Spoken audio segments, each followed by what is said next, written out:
Hello and thanks for joining us on NTA Nationwide. I'm Elizabeth Omori. Security agencies in the country have been given marching orders to do whatever it takes towards putting an immediate end to the various acts of crime and criminality in Zamfara and other parts of the country. President Muhammadu Buhari issued these orders at a strategic meeting with the service chiefs and head of other security in his office. State House correspondent Adamu Sambo has details.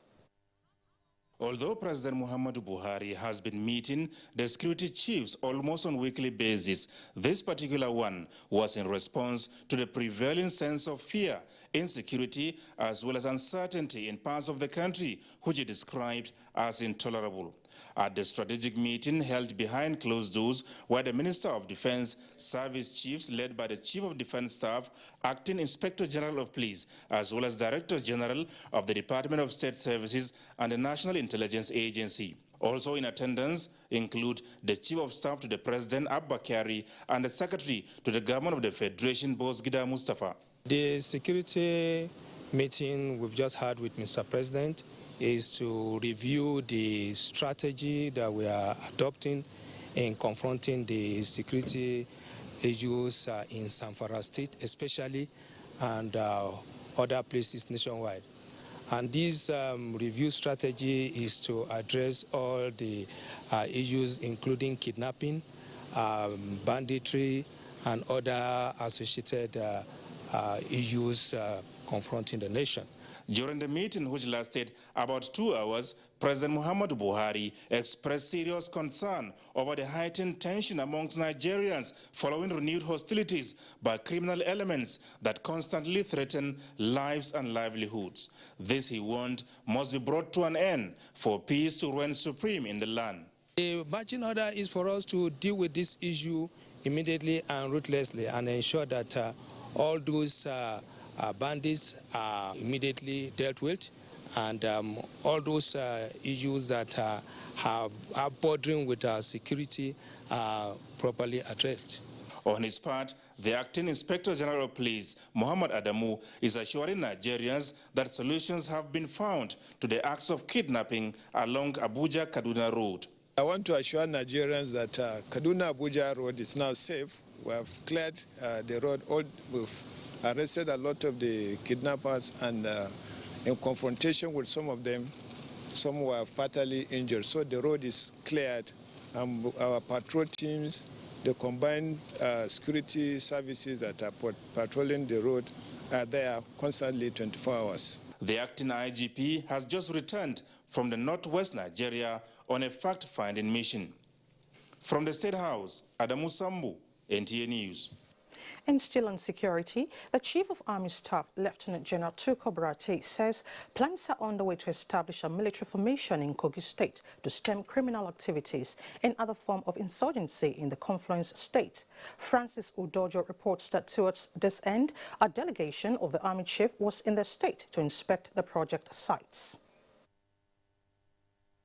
Kogi State at a point in time was bedeviled with several cases of farmers' herdsmen clashes, banditry, kidnapping and other forms of crimes, which has given the state negative image in the media. It is as a result of these and in line with the federal government commitment to tackling the menace that informed the decision of Nigerian Army to establish a military formation known as 109 Special Forces Battalion Barrack in Okene, the central part of the state. Major General Ademo Adekusalio, who led the delegation on inspection of the location, met the Ohinoi of Ibiraland, Alhaji Ado Ibrahim, to intimate him on the essence of the visit to the area. The delegation thereafter inspected facilities at the Force Operational Base, Government Secondary and Okene Secondary Schools to ascertain the convenience of the areas. The approval for Barrack has been granted already, and what we're here for is just to put effect to that approval, so it can be sure that it will be as soon as possible. The delegation was earlier received by the Secretary to the state government and other government functionaries, where they were intimated on the purpose of the visit. The delegation is expected to report back to the Chief of Army Staff. From Okene, I am Francis Udojo, NTA News. And we're not done with security matters yet. The Niger Police and other security organizations have started taking more proactive measures in the fight against bandits and cattle rustlers in Katsina State. The Acting Inspector General of Police, Mohammed Abubakar Adamu, made the statement when he paid a courtesy visit to Katsina State Governor Aminu Bello Masari. Correspondent Lawal Ahmed Matazu has details. Of police visit was in response to the directive of President Muhammadu Buhari to curtail the security challenges facing the northwest of Nigeria. During the visit, IGP Mohammed Adamu met with special squad tagged Puff Ada, deployed to the frontline local government areas of the state. IGP Adamu Mohammed said the squad will deploy special tactics to apprehend these criminals and bring them to justice. Some of these bad guys have relatives within us. They have friends within us. They have sisters, brothers within us. They also get information from us. He urged the community members to cooperate with the force and other sister agencies in providing relevant information that will assist in arresting the individuals. He also warned members of the community who are collaborating with the criminals as informants to desist from such acts. In Katsina, Abdul Malik Hassan, NTA News. Meanwhile, the House of Representatives has urged the federal government to impress on security agencies the need to be proactive in curbing security breaches in parts of the country. The lawmakers in Thursday's plenary, while talking matters of urgent importance, expressed concern on cases of killings and kidnappings and called on authorities to put a stop to such unfortunate incidences. In the meantime, the House has resolved to investigate the alleged killing of an INEC ad hoc committee in Rivers State during the governorship and state assembly elections. Also to be investigated is alleged illegal acquisition of farmlands by a foreign company in Jigawa State. Details on these and more in subsequent bulletin. Political leaders in Africa and faith-based leaders have once again been advised to ensure peace at all times by making justice, equity and fairness their watchword. This came to the fore on NT's flagship program, Good Morning Nigeria, on lessons learned from the Rwanda genocide 25 years after. Serafina Okon has details. Bringing down of the presidential jet of President Juvenal Habyarimana of Rwanda in 1994 brought about the 100 days of genocide in Rwanda, leading to deaths of about 1 million of its citizens as a result of discrimination and hate speeches. Where there is no justice, where there is no fairness, where we allow division, ethnic division, religious division, and the rest of it, to thrive, you are invariably likely to have situations like you witnessed in Rwanda. After the genocide, the whole world, the international community agreed that hateful and divisive politics will not be allowed to take root again. What was not known is the plan to exterminate the Tutsis who were in the country at that time. The guests believe that for liberation of Africa as multicultural society, Africans must collectively move away from hating and seeing each other as lesser humans. Religious leaders were involved in the crisis of Rwanda. We cannot exonerate religious leaders because they allowed ethnicity to color their discretion. Africa needs a harmonized system, but unfortunately, both the leaders and those who are by the side of the government, they only encourage themselves in collecting the resources and dumping them in the banks abroad. The lessons learned from the Rwanda experience, the guests say, reminds those beating the drum of war must realize that it does no good to all involved, just as the media must know their primary responsibility is to facilitate peace and development at all times. Serafina Okon, NTA News. Kaduna State Government has promised to constitute a committee for the return of victims of the recent Banono and Ongwan Ako gunmen attack in Kajuru local government area to their homes, Mohammed Umar and Jingi reports. The recent attack on Banono and Angwan Aku communities left more than 20 killed, scores injured and many displaced. Governor Nasru Ahmed El-Rufai was in the affected communities for an on-the-spot assessment and later visited the internally displaced persons to express his sympathy. We are going to take accelerated steps to ensure that they are looked after here. But our goal is that in the next 2 weeks, everyone will go back to his community to rebuild their communities because the rainy season is here and they need to go back to their farms. We need them to be in their farms, not in IDP camps. The governor appealed to the people to resist the temptation of taking laws into their hands, assuring that necessary steps are being taken by government to check the incessant conflicts in the area. He warned against politicizing security challenges and false information, stressing that government will not shy away from applying the laws on perpetrators of the violent conflict. In Kaduna, I am Muhammad Umar Ajingi, NTA News. As to talking IDPs, the Nigerian military, for operational purposes, recently relocated communities in Jakana, Auno, and Maikan, located in Kaga and Kunduga local government areas of Borno State, to internally displaced persons camps to address concerns raised by the action. Governor Kashim Shettima is in Abuja for meetings with some heads of security agencies. Defense correspondent Ismail Musa has details.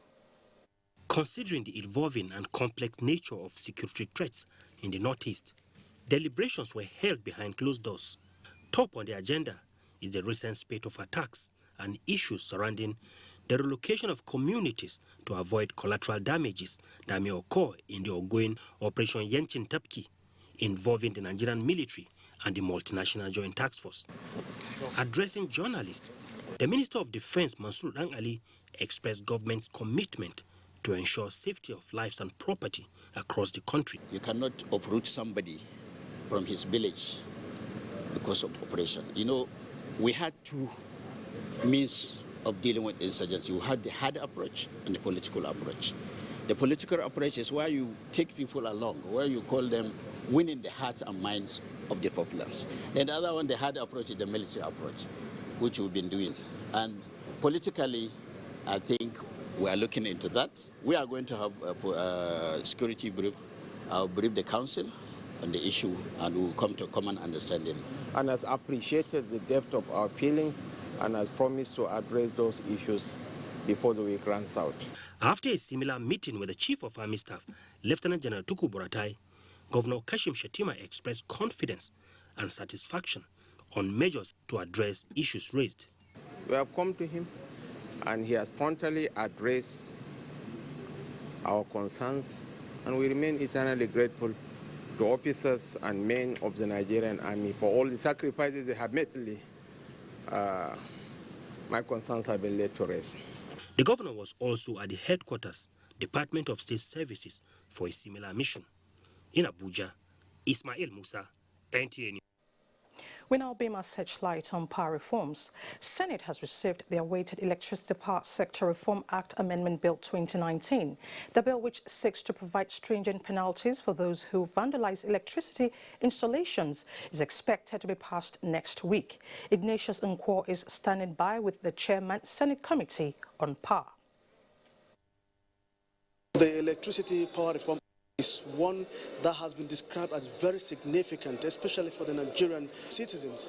And well, there have been calls from various quarters calling on the National Assembly to quicken the passage. And then today, the committee has presented this report before the Senate. We have the chairman of that committee here, Senator Onyinaya Baribe. He's here to tell us a little bit of the content of that all-important amendment bill. Thank you for joining us. Thank you. All right. My pleasure. All right. Now tell us, that bill that presented today was actually welcomed by the Senate entirely. Nigerians have longed to receive this report. Can you tell Nigerians what are the contents of this bill? What this act seeks to do is that we have found out that upwards to 35 to 40% of power generated and distributed in Nigeria is lost due to willful acts of vandalism and all the other malfeasance that that bedevils the sector. And so we felt that instead of having a separate legislation to criminalize those who prevent power from getting to people, those who attack personnel of the power companies, those who destroy willfully all the either degenerating facilities or the distribution facilities, those who cut cables and run away, those who remove meters, those who bypass meters, you know. So the whole gamut of the criminal acts that happen in the electricity sector is captured by this amendment. And then what we have is to lay out series of penalties. When do you expect that the Senate will pass this bill? We expect that by next week, the Senate will pass this bill and it will be sent to the President for assent. But definitely, it will be done in the life of this 8th Assembly. Well, this sounds like a riot act for those involved in vandalizing electricity installations. Well, at the moment, Senate has confirmed the appointment of 3 ambassadors designates, as well as 6 members and chairman of the National Bureau of Statistics. This is what we have at the moment. Thank you so much, Ignatius. Now, medical experts on managing mycosis, Ruth will give us details and other reports from Lagos. Hello, Ruth, and how is the megacity of Lagos?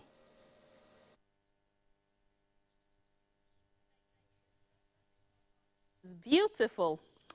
Medical scientists in the field of mycology are meeting in Lagos for the first annual international conference with a view to finding solutions to the increasing problem of fungal infections, fast becoming a major health challenge worldwide. Ime Udori reports that the 3-day conference, organized by Medical Mycology Society of Nigeria, is to bridge the knowledge gap on serious fungal infections in Nigeria.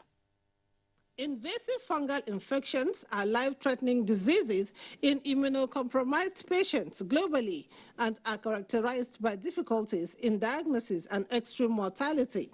Statistics reveals that millions of people suffer from fungal diseases globally, and 1.6 million deaths occur due to fungal-related infections. This conference became imperative to highlight areas of challenges for countries like Nigeria with limited resources to manage the diseases.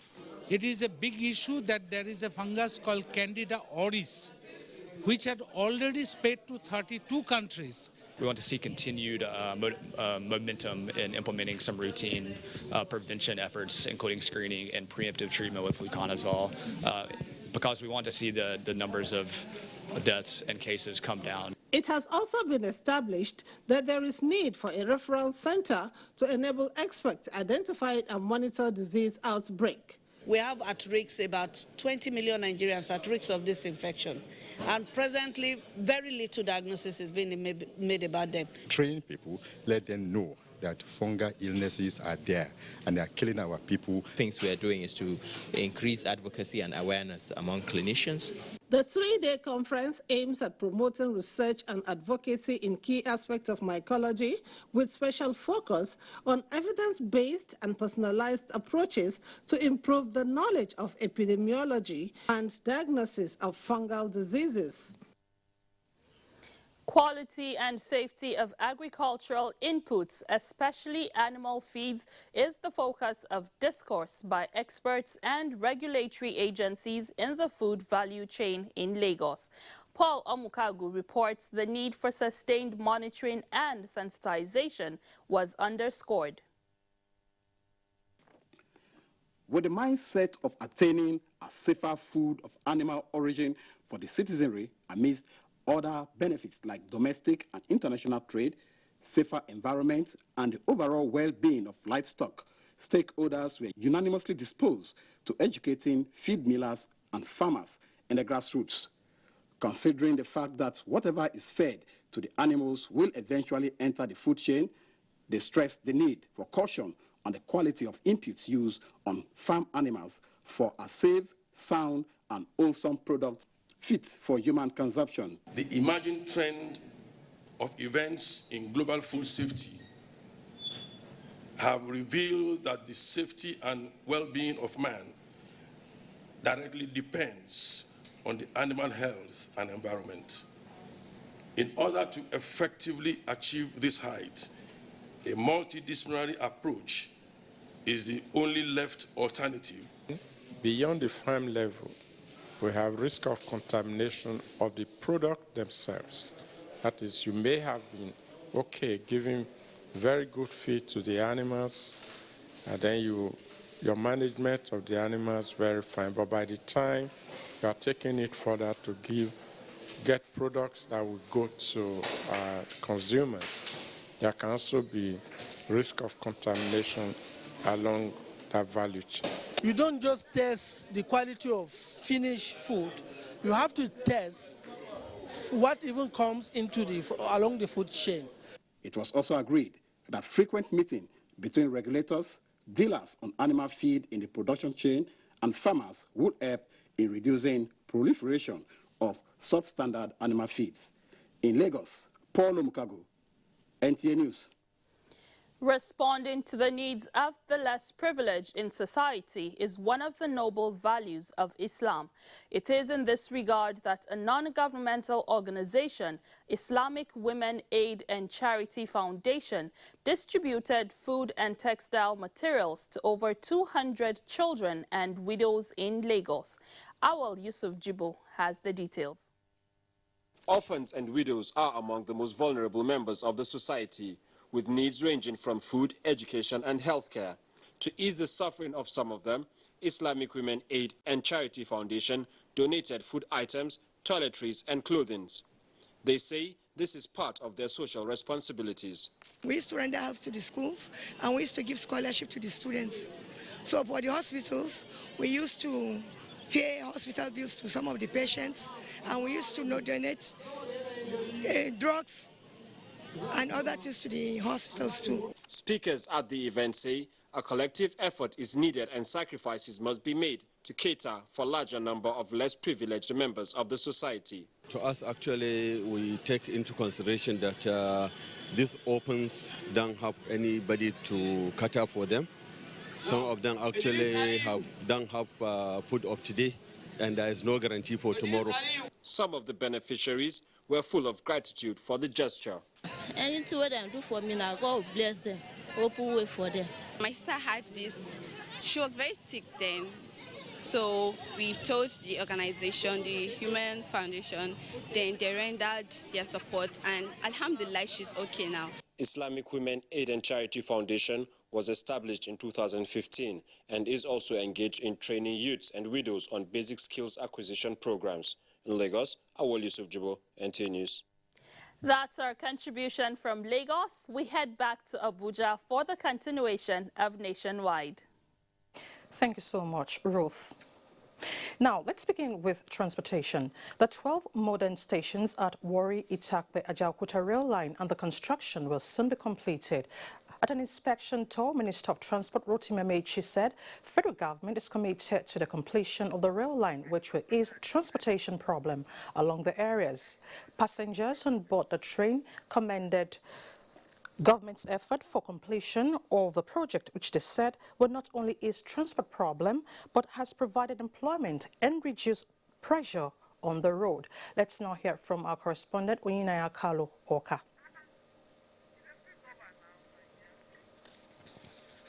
Moving on now, the federal government has cautioned former vice president and the PDP presidential candidate in the February 23rd presidential election, Atiku Abubakar, to toe the path of honor and patriotism rather than heating up the polity in the name of seeking for redress. Information and Culture Minister Lai Mohammed stated this at a media briefing in Abuja. Anthony Forson reports. Recently, posters of former vice president and the PDP presidential candidate in the February 23rd presidential election surfaced on the streets of Abuja.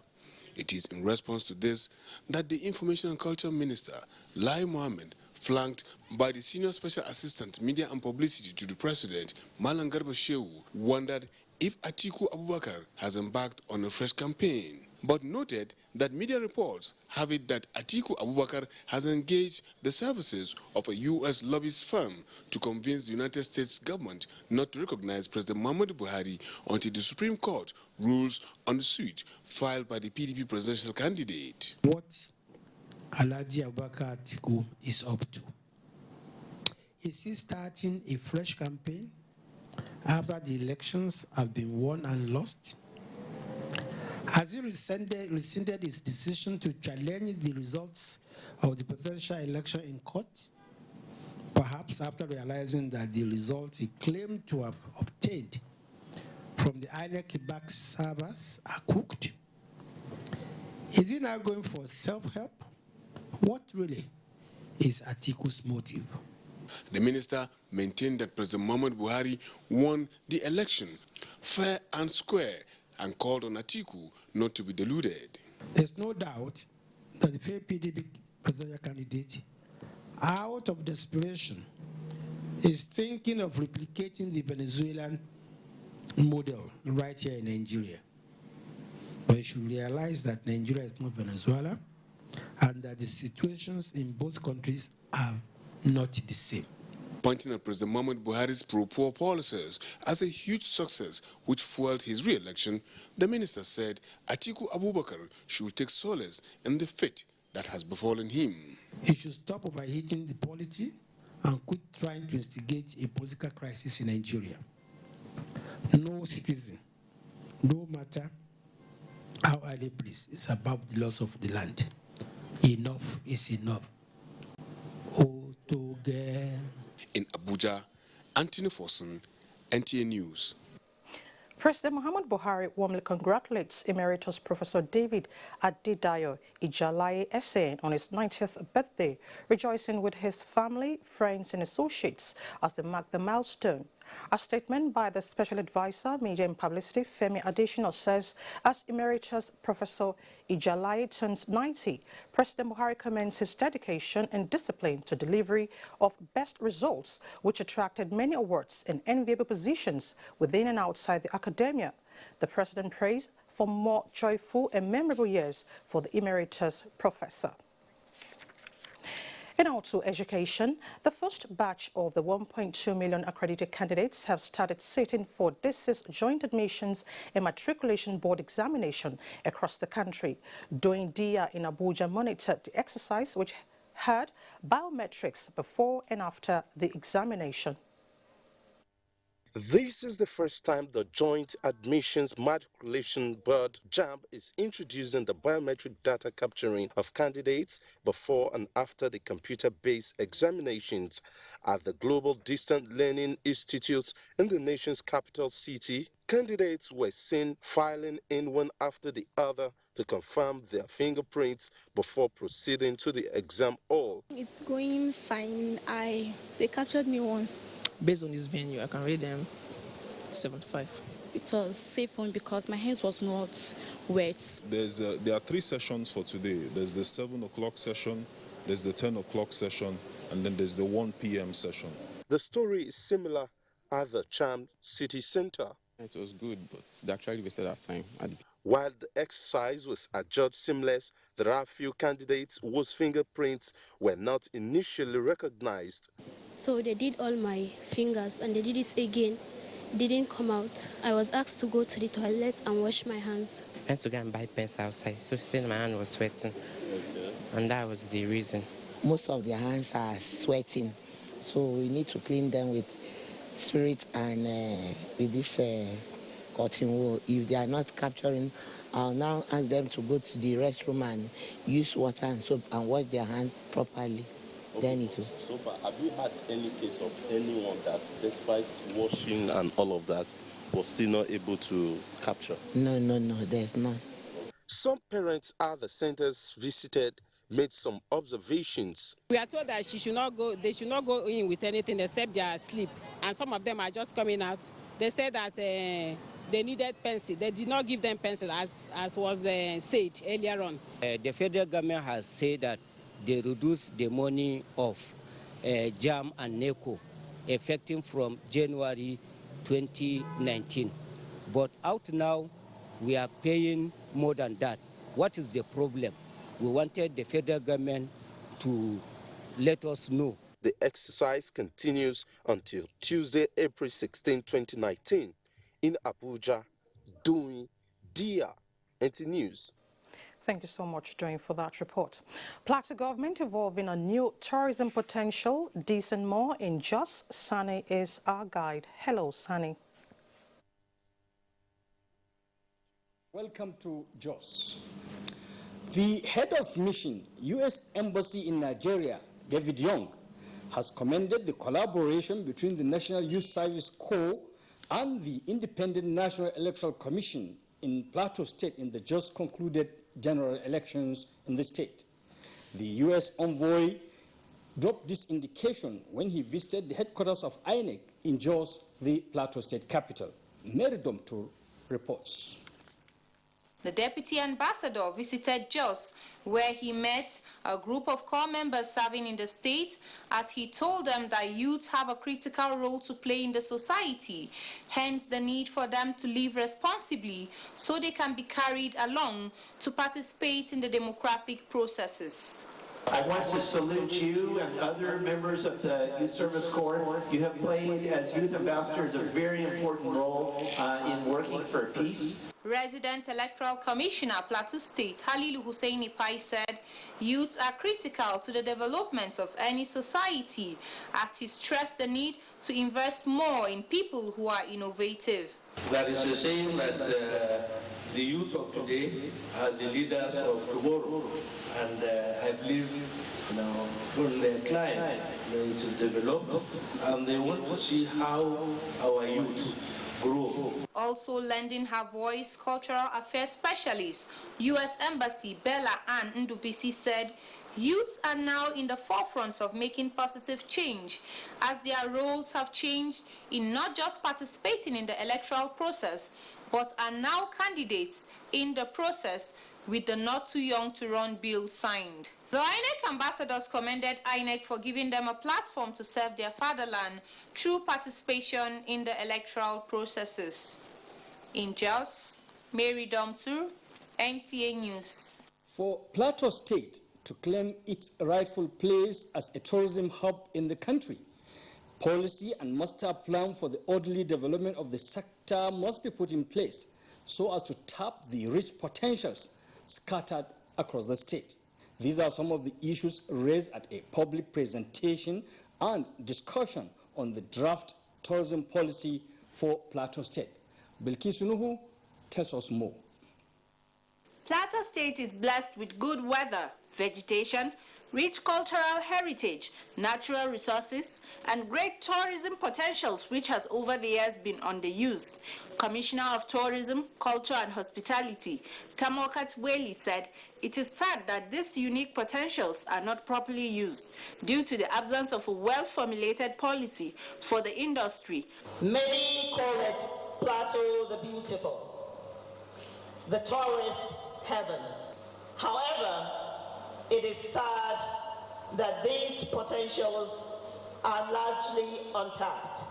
In their presentations, Mr. Paul Lambaba and Mr. Likita Best noted that although the policy is still in a draft form, inputs from relevant stakeholders will give a clear direction on how the sector can improve the state's internally generated revenue, create jobs, and project the state on the nation's tourism map.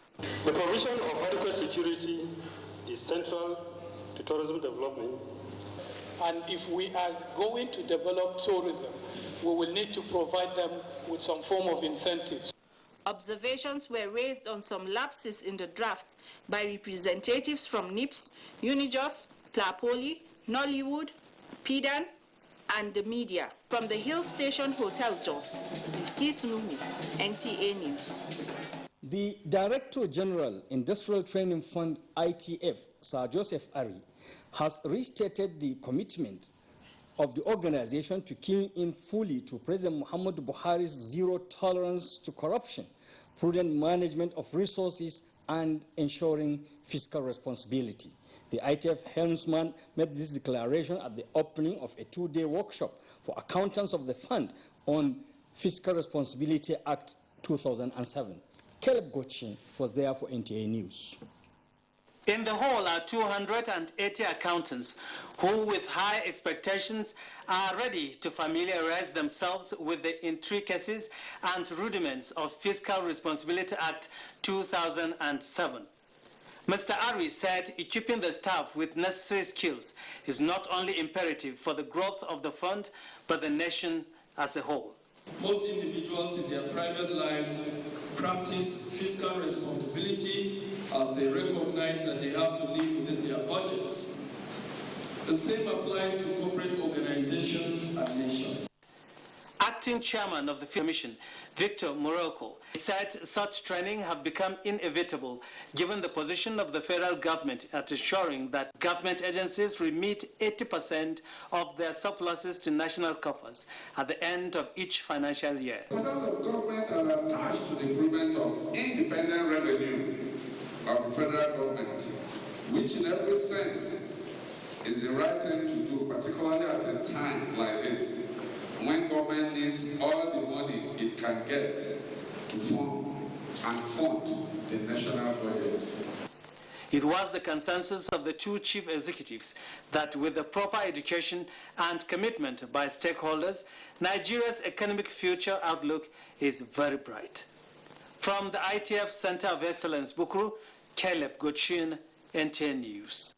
That's our package from Jos. The news nationwide continues after this break. Of broadcast media products require special skills which can only be acquired through training and experience. NTA TV College Jos is therefore organizing an intensive 3-week course on modern trends in broadcast media marketing. The course will equip participants with necessary skills to deal with contemporary marketing challenges and competition in the broadcast media. It is an essential course for marketers in the broadcast media to sharpen their skills and improve their capacities. Date, 23rd April to 10th May 2019. Venue, NTA Television College, Refuge, Jos. Course fee, 100,000 naira per participant, accommodation inclusive. For more inquiries, please contact us on 0803 314 4383 or 0806 980 9807. NTA TV College Jos, training you to be the best you want to be. You can follow us on all our social media platforms: Facebook at NTA Network News, Instagram at NTA Network, Twitter at NTA News Now, YouTube at NTA News Online, or visit www.nta.ng. For live streaming, visit www.nta.ng/live. Now, you can stay updated on the go, be it on your TV, iPhone, laptop, or iPad, or download the NTA mobile application from your Play Store or App Store. NTA, you can beat the rich. When you hear that sound, you know that Nigeria's most authentic newscast is about to begin.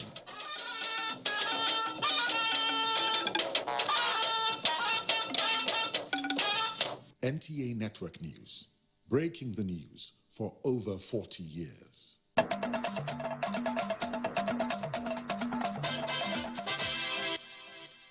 NTA Nationwide, thank you so much for staying with us.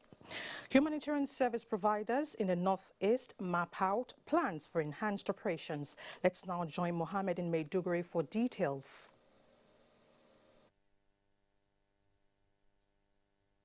Thank you, Elizabeth. It is good to have you join us in Maiduguri. Nigerian Army Officers' Wives Association 7th Division Chapter has flagged off high-impact community projects aimed at promoting civil-military relations in Maiduguri to improve the living conditions of people ravaged by insurgency. The flagging off ceremony took place at Maimalari Cantonment Parade Ground, Maiduguri. Maimuna Garba reports.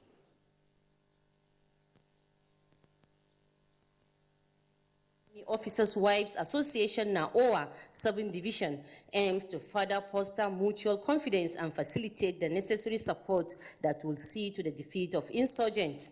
To this effect, the NAOA Divisional President Aisha Blamabiu said the association has lined up 5 projects for execution, which include provision of boreholes, medical outreach, skill acquisition program for widows, orphans, and other family members, as well as sporting activities for social interaction and adult education. The project, according to her, will be executed in Auno, Shagari Locust Housing B, Shuari Village around 7 Division Garrison, and Wadia Village near Giwa Barracks for a start. This is the first batch, and we intend to graduate this batch. After the graduation, we will put more elaborate projects again.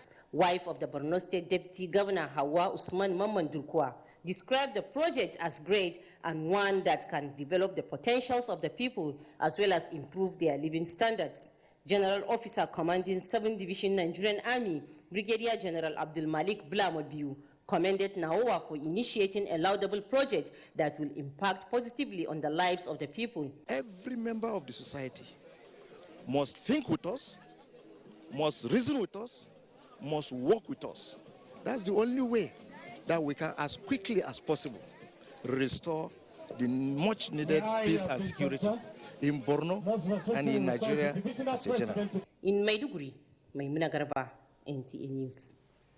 The Northeast Zonal Office of the National Emergency Management Agency, NEMA, says it is so far satisfied with its partnership in managing humanitarian situation within the sub-region with other stakeholders. Abakar Mohamed Musa reports. The first quarter Stakeholders and Humanitarian Coordination Forum meeting is geared towards appraising the humanitarian crisis in northeastern Nigeria with a view to identifying gaps towards providing durable solution, while calling for sustained collaboration between NEMA and sector working groups as well as other partners. The NEMA Northeast Zonal Coordinator Saidu Ahmed Menin said they will continue to explore critical areas of intervention for effective management of the humanitarian situation in the region. We want to achieve increased collaboration, cooperation and synergy among the humanitarian actors in the Northeast. Speaking on the complexity of the humanitarian crisis confronting the northeastern part of the country, Borno State Commissioner for Education Musa Inuokubu disclosed that the modern primary and post-primary schools built by the state government are meant to ensure that school-age children as well as those orphaned due to insurgency are enrolled soon, and requested for the submission of a comprehensive report in that regard. Updates from sector working groups and security organizations dominated the Stakeholders and Humanitarian Coordination Forum meeting. In Maiduguri, Abubakar Muhammad Musa, NTA News. That report concludes our contribution from Maiduguri. Elizabeth is back to you in Abuja. Thank you so much, Mohammed. And now to matters of relief. Victims of the 2018 flooding that ravaged 10 local government areas of Niger State have received assistance materials from the National Emergency Management Agency, NEMA. Dauda Mohammed reports. Over 100 communities in 10 local government areas in Niger State were submerged by flood as a result of torrential rains which overflowed rivers Niger and Kaduna in 2018. Most residents of the affected communities lost houses and farmlands and had to be evacuated to safer areas. The National Emergency Management Agency, through its MENA Operations Office, as part of its core mandate of assisting the victims of the 2018 floods, presented items such as sewing, pumping and grinding machines to ameliorate their sufferings. We have 210 units of grinding machines, 250 units of pumping machines, 250 units of sewing machines. So far, this is what we have. The Director General is urging them to make very good use of the items provided to them so as to alleviate their sufferings. We had those that had bought their houses and their farmlands of much. We had those that had their farmlands of much, but the houses were not affected. We had those that it was only their houses that were affected. The farmlands were not affected. But in general, we had about 17,321 victims in these 10 local governments. Some of the victims from the 10 local government areas of the state who were symbolically presented the items thanked the authorities for the gesture. If the government can do more better, we can thank government more than this. But with all this, we are thanking the government. Most of our rooms and food has been destroyed by the flood disaster. So we will need more effort or assistance from both state and federal government. For these victims of the 2018 flood disaster in Niger State, these items being provided to them is coming at a critical time because it will enable them get back their lives on track. From Mina, Dauda Mohammed, NTA News. Time now to join Dauju White in our Port Harcourt studio for more reports on Nationwide. Elizabeth, good to see you. Welcome to Port Harcourt. The Nigerian Navy has intensified its fight against economic crimes with the arrest of a high-capacity petroleum vessel which contravened laid-down rules by the Department of Petroleum Resources. It reports that the commander, NNS Victory Calabar, Commodore Julius Wogu, handed over the vessel alongside 5 suspects to the EFCC.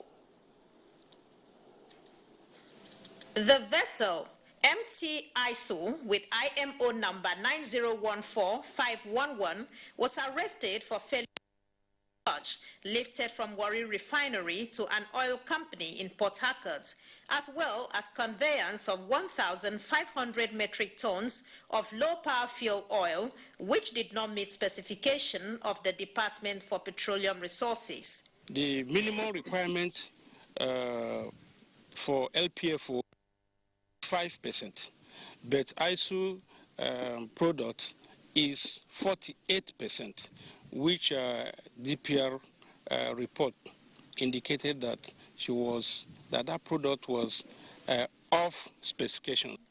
The Nigerian Navy ship Victory also handed over 3 suspects, 190 bags of contraband foreign rice to the Nigeria Customs Service. Committed to the welfare of its personnel, the NNS Victory inaugurated projects ranging from sick bay and arrival hall, reconstructed saluting dice, and also launched the maiden edition of its magazine. Sick bay is very important in the armed forces because a sick man cannot do the work which the nation has tasked us to do. In Calabar, Justina Etam, NTA News. And still on the Navy, members of the Naval War College State on a study tour as part of their key aspects of training to enhance security in the maritime domain. Commandant of the college, Rear Admiral Adesaye Ayobajo, led members of the college and course 3 participants to Government House, Yenagua. Ebinimi Zitimiyola reports. Established in 2017, the Naval War College is tasked to provide training and equip senior officers of the Navy, Air Force, and Army in addressing the complex national security problems, particularly the maritime domain. Commandant, Naval War College, Nigeria, Rear Admiral Adesaye Ayobanjo, who led members because 3 participants, the Government House Yanagwa, said knowledge gained at the end of the research course will be shared with government and other sister security agencies in combating sea robbery. Our visits to you today will further help our students in their research work, and then they will be able to workable solutions towards addressing issues of sea robbery.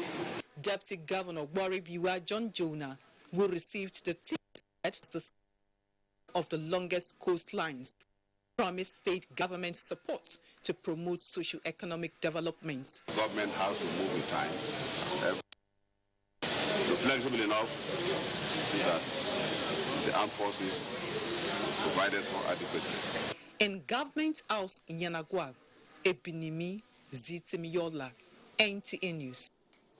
The resurgence of fuel queues at filling stations in Port Harcourt and environs is nothing to worry about.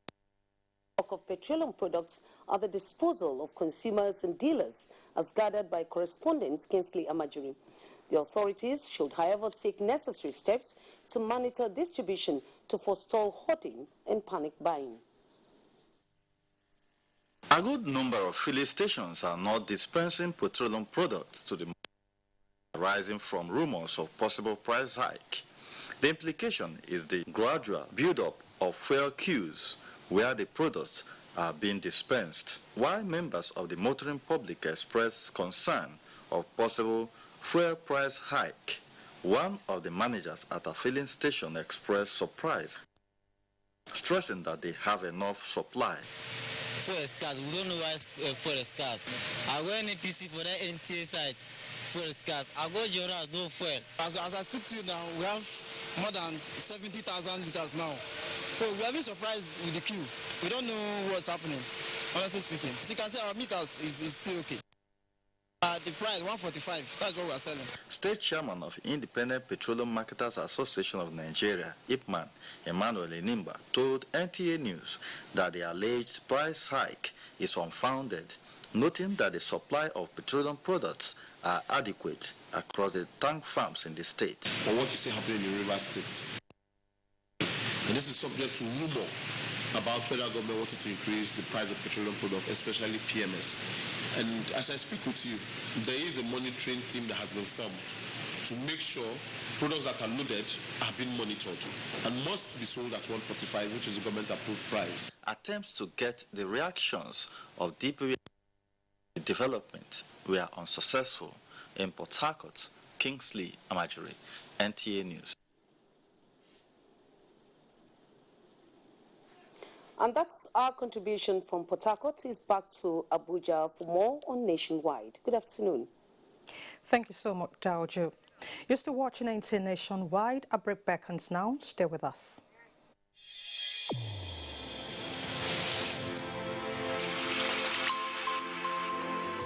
A new edition of TV Guide is out with special focus on the role of the media in election coverage. Exclusive on the National Broadcasting Commission, its mandate as the sole regulator of Nigerian media. Dr. Toba Daba then and Ishak Modibo Kawu now. This edition also features the king of stand-up comedy in Nigeria, Ali Baba. NTA standards to be ready for election transmission after decades of abandonment. Find out from the DG transactional elections in our political space. An evil wind that blows no good. DG, National Orientation Agency caution. TV Guide, your indispensable companion, x-rays the impact of social media on electioneering process as electorates present their expectations from incoming government. Meet some TV professionals behind the screen and other inspiring stories in sports, entertainment, and lots more. Grab a copy at the vendor near you or NTA stations nationwide. TV Guide, your indispensable companion. These days, people get their news and information from more media sources than ever before. Some of the news and information given are fake, unverified, doctored, and manufactured to create confusion, stir disaffection, and cause disunity. Before you believe or share any news, ask yourself, is this real? Is it from a credible source? Is it verified or verifiable? Fake news is dangerous, whether you do it for fun or for political gains. Real people can get hurt. Fake news, don't create it, don't spread it. This is a public service announcement from NTA.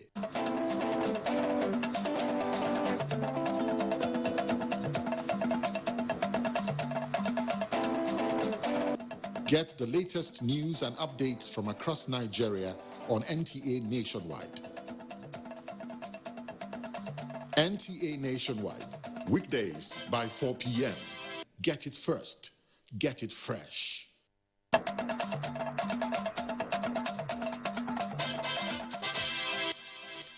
Thanks for staying with us. And now to sporting stories. FIFA Women's World Cup trophy visits Nigeria as 21st Lady Captains Cup sets to tip off at IBB Golf Club, Abuja, Friday. Tamara Ebiwe has details.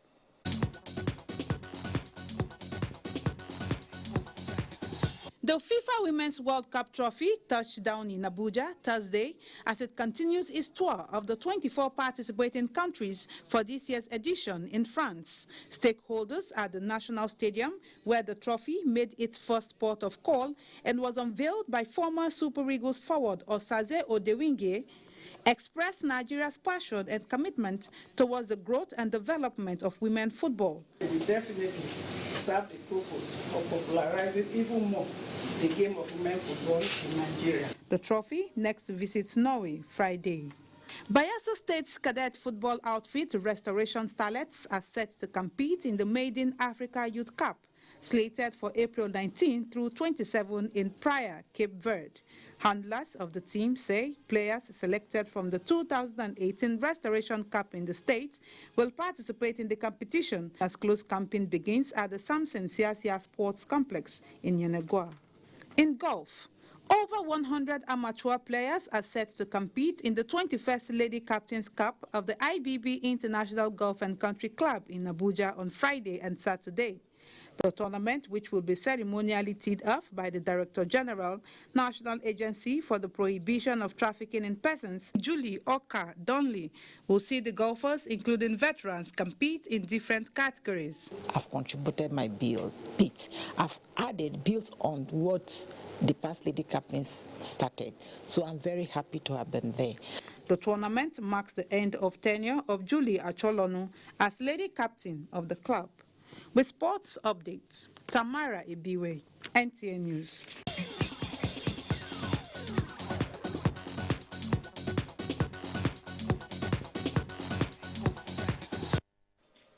And up next is the weather forecast for Friday.